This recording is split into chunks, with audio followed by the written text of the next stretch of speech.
If your cat could actually explain what you are to them, the answer would surprise you, because owner isn't a concept they have any framework for at all. That word belongs entirely to us. It describes a legal relationship, a financial responsibility, a role built around paperwork and property. Your cat has never once thought of themselves as owned, and they've never thought of you as someone who owns them. So what do they actually think you are? The answer is more specific, more biological, and honestly more touching than most owners ever consider. These 7 roles explain exactly what your cat has actually filed you under, in the only categories their brain actually uses. But the 7th one changes everything, because it reveals the one identity your cat holds for you that nothing else in their entire life comes close to matching. Let's start with the most basic one first. 1. You are their primary source of survival, and that shapes everything else. Strip away all the emotional complexity for a moment, and start with the most fundamental layer.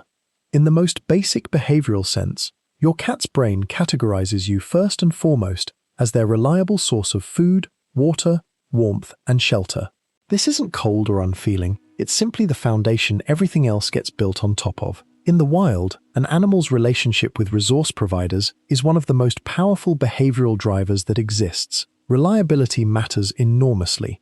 A source that consistently delivers what's needed gets treated very differently than one that's unpredictable or scarce. Your cat has spent every single day of their life with you gathering data on exactly how reliable you are, and by now, that data set is enormous.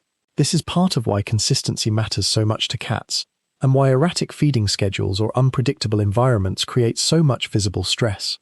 You're not just a person your cat happens to like. You're the confirmed, tested, reliable answer to nearly every basic survival question your cat's brain is constantly, quietly asking. That foundation, boring as it sounds, is what everything more emotional gets built on top of. Nothing warmer can exist without this layer being solid first. 2. You are their territory's central landmark. Cats organize their entire understanding of space around fixed, reliable points. In the wild, that might be a den, a water source, a favored resting spot. In your home, that role belongs almost entirely to you. Your cat doesn't just live in a house with you in it. Their internal map of that house is organized substantially around your location within it. This is why cats often follow their owner from room to room, why they seem to instinctively know where you are even without looking, why a room you've just left can feel different to them, slightly less anchored, than a room you're currently in. You're not simply present in their territory.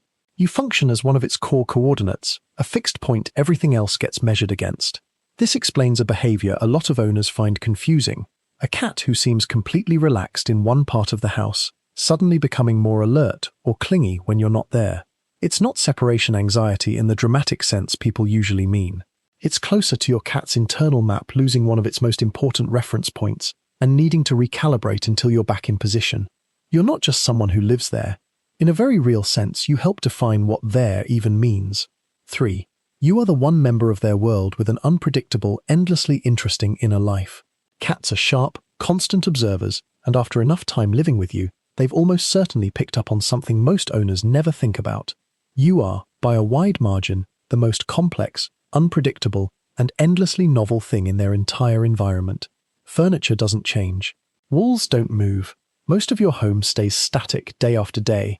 You, on the other hand, are in near constant motion, emotionally, physically, behaviorally. Your tone shifts. Your energy shifts.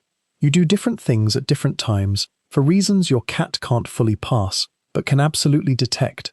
This makes you, functionally, the single most interesting object of ongoing observation in their entire world, a source of near-endless novel information in an otherwise fairly static environment.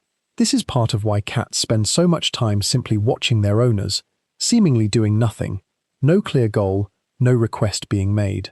You're not being surveilled out of suspicion. You're being studied the way any intelligent, curious creature studies the most complex, information-rich thing available to them. In a world of predictable furniture and static walls, you are, quite literally, the most interesting show in the house. 4. You are their emotional weather system. Here's something that surprises a lot of owners the first time they really consider it. Cats are remarkably sensitive to shifts in their environment's overall emotional tone, and you are, by a significant margin, the primary source of that tone in their world. When you're relaxed, calm, moving through your day without tension, that state radiates outward, and cats pick up on it far more than most people realize. through body language, movement patterns, even subtle changes in scent linked to stress hormones. When you're anxious, rushed, or emotionally strained, that shifts too, and your cat notices, even if they can't understand why. In a very real sense, your emotional state functions as ambient weather in their world, something they exist inside of and respond to, whether or not it's ever directed at them specifically.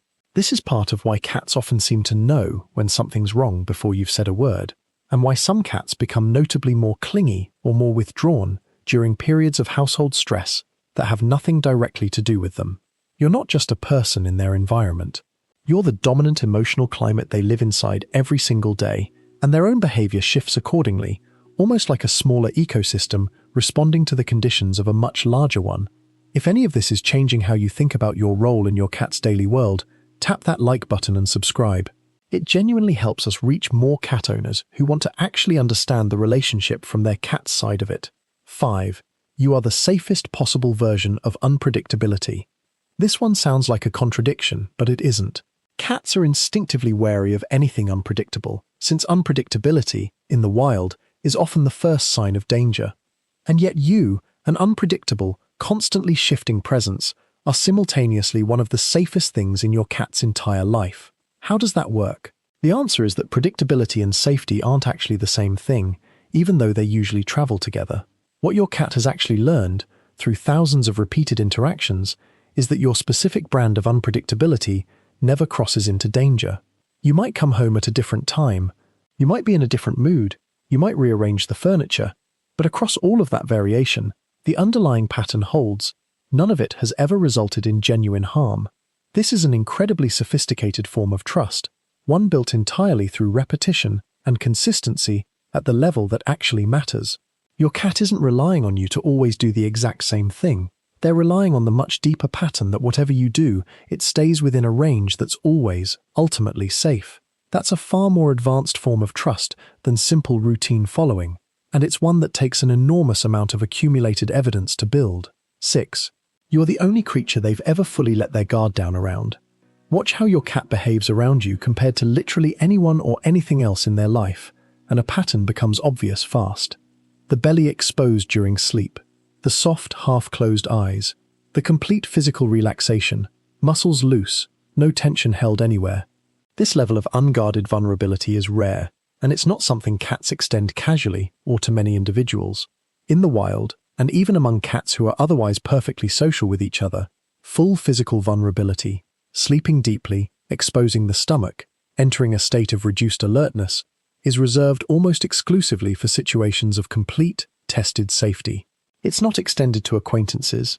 It's not extended based on a single good interaction. It's earned slowly, through an accumulated pattern of evidence that nothing bad has ever happened, and nothing bad is likely to happen, in this specific relationship.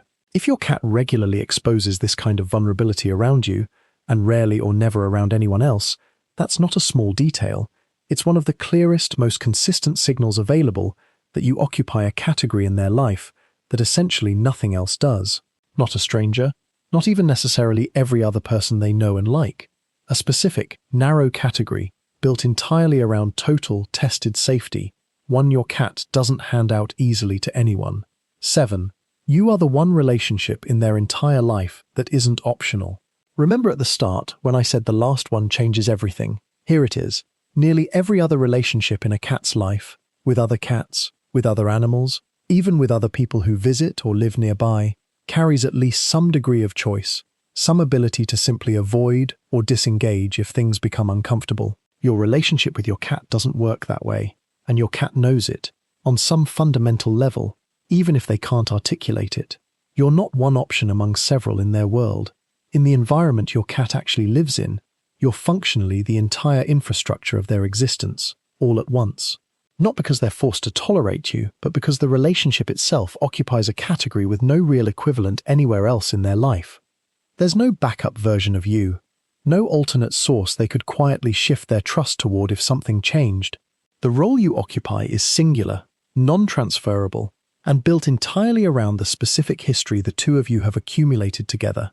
This is why the bond between a cat and their person, when it's genuinely settled and secure, tends to feel different from almost every other relationship a cat has. It's not built on convenience or proximity or the absence of better alternatives. It's built on total, accumulated, tested reliance, the kind that doesn't have a backup plan and doesn't need one, because it's never once been given a reason to. So the next time someone calls you your cat's owner, know that the word barely scratches the surface of what you actually are to them. You're their landmark, their weather system, their most interesting subject of study, their tested safe harbor, and the one relationship in their entire life that was never optional to begin with. Owner was always the wrong word. It just took your cat's entire life next to you to prove it.